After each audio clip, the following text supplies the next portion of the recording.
Yo, what the hell's up? Welcome back to Reviews with Jake, where I just got done watching Undertone. Thank you, HBO, for scooping this one up so I can properly test the quality of my soundbar. While this film's character work and story are incredibly thin, pushed mostly through very cringy dialogue as well as what we'll call plot fodder action, despite all of that, I still think this movie succeeds for what it is. I thought this film's shtick of focusing primarily on the audio aspect of the scares was a very interesting one. It required a lot of very strong sound design, which it did possess. Throughout most of the runtime, the creeps are very subtle and less of the jump scare variety, although sometimes they are inexplicably still present there. All the same, I think this movie really rides on tension, and it really does work. Another interesting choice that this movie made, if I'm not mistaken, there were only 2 on-screen actors or actresses throughout the whole course of the movie. It was our main actress and her mother, who was basically just in hospice care the entire film. Other than that, it's just voices. Even when someone's literally in the room with her at one point, they never show her. She's outside the frame.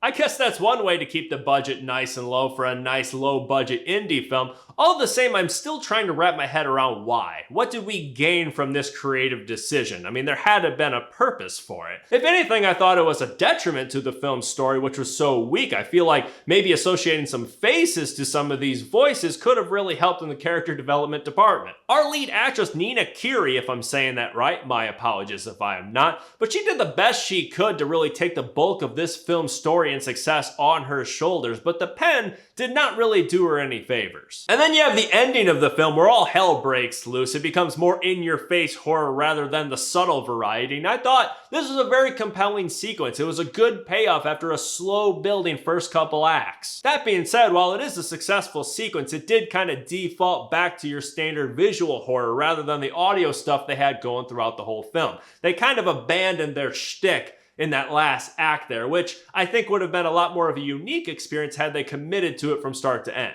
But then again, maybe they knew. Maybe they understood the fact that horror cannot be bottled to a single sense. You need all things rowing in conjunction to each other to get that bang for the horror genre. So with that in mind, maybe it was a very, very wise decision to tap in the visuals like they did there. I'm just saying it was a little less original and groundbreaking as a result. It is interesting that we keep getting these shticky horror films the past couple of years, isn't it? It's like everyone's trying anything. You got a horror film from the point of view of the killer, the point of view of the entity or ghost, the point of view of a dog, and now we got it all pretty much from a single broadcast microphone for a podcast. These are all very cool and unique perspectives and angles to attack this genre, but maybe the reason why they haven't been done before is because they simply don't work for at least a feature film. As I've said before, it takes a lot of work to make a movie, and maybe the wise decision before you hop in a ship, metaphorically, to sail across the ocean, maybe we should double check and make sure that ship doesn't have any holes in it. And then you have this film, on the other hand, which basically said,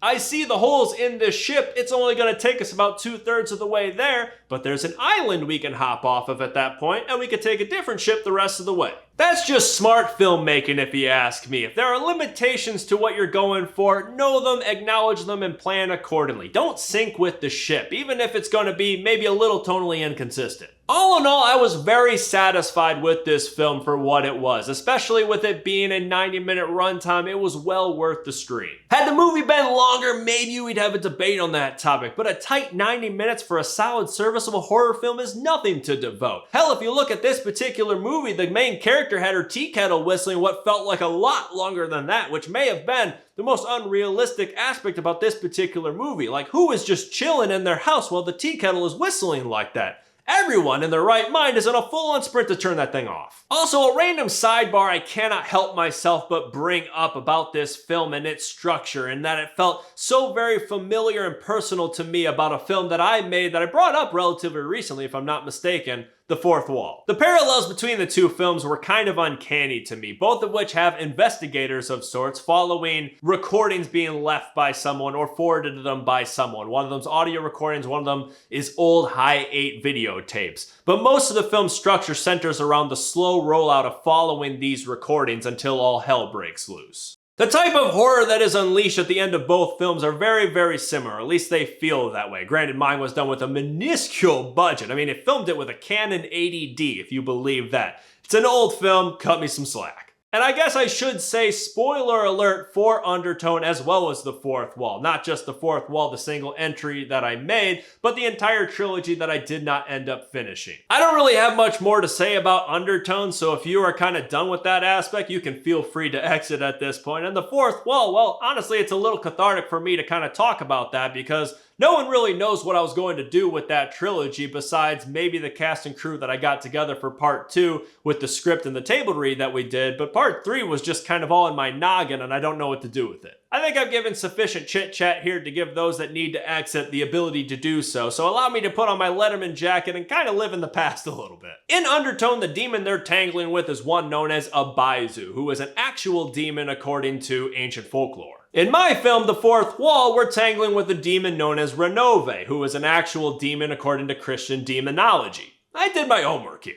Ultimately, both protagonists in both stories are selected and lured solely based on what each of those respective demons governs, at least according to legend. And not only do they ultimately succumb to their fates at the end of the runtime, but they also unleash the demons upon the world. In Undertone, the movie cuts to black and you hear that same haunting voice talking like they were in the audio recordings, feeling as if you, the viewer, have just unleashed something watching this particular movie, like it has escaped to your world now. The Fourth Wall Part 1 does not end in this fashion, but Part 3 was going to. The implication was going to be because you followed a trail of videotapes like all of our characters have, aka Part 1, Part 2, Part 3, and the end being, hey, now Renove is out in the world, way to go, you blew it. A true fourth wall breaking experience. That was the hope at least, but then life happened, as it usually does, and now at the end of the day I just have one completed film, one completed script, and then scattered notes and just an idea in my brain.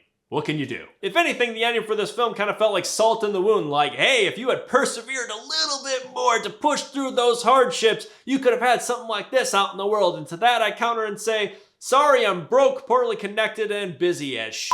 3 excuses I am refusing to acknowledge for my upcoming film, which excitedly I am almost done with the first draft of the script for. Hell yeah, and I'm stoked. It's the longest film I've ever made so far, by far, and I am refusing to let hell or high water stop me from making it. It's gonna be hard, don't get me wrong, like making any movie ever is, so with that I do want to take a minute to say, despite the minor gripes that I have with this film, I do want to give a legitimate congratulations to Ian Tuason, if I'm saying that right, our director for this film. My apologies if that's wrong, I'm on a roll today. You made a movie! Hell yeah, dude! It's my understanding this is your first feature and it sounds like you have another film getting rolled out here in a little bit. Now, it's Paranormal Activity, so good luck with that. But all the same, congrats. You did the damn thing and people seem to dig your movie. That's awesome. But anyway, that is just me. What do you think? Let me know if you agree or disagree in the comments below. And make sure to subscribe to this channel to stay updated with new reviews coming real soon. Stay safe. Thanks for checking in.